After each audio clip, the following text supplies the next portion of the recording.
आज बेटे ने बाहर के मोमोज खाने की डिमांड करी। मैंने तो साफ मना कर दिया। तो फिर क्या हुआ, कुल्हाड़ी में पैर दे मारा। अब लग गए घर में बस मोमोज बनाने के लिए। चलो भैया मोमोज बनाते हैं। तो सारी वेजीज को चॉप कर लिया और पैन में तड़का लगाया चॉप्ड जिंजर गार्लिक का। इससे मस्त फ्लेवर आता है एकदम। और सारी चॉप्ड वेजीज डाली, ब्लैक पेपर डाला, नमक डाला, सौटे किया। 4 से 5 मिनट में हमारा ये फिलिंग बनके तैयार हो गया।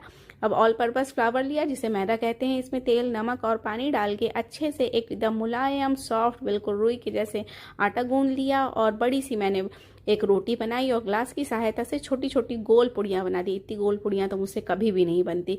और फिलिंग भर के ये मोदक का शेप देते हुए मोमोज बना लिया। सारे मोमोज वैसे बेटे ने बनाए हैं। कुछ अब खाना है तो कुछ तो मेहनत करनी पड़ेगी। स्टीमर था नहीं तो पतीले में पानी भर के और ये छन्नी लगा के इस तरीके से स्टीम कर लिया है ना, बढ़िया जुगाड़।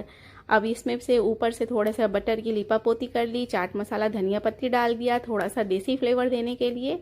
अब देखिए तैयार है बिल्कुल साफ सुथरे फ्रेश एकदम momos. Healthy but not so healthy but super tasty. If you like this video please like share and subscribe. Bye.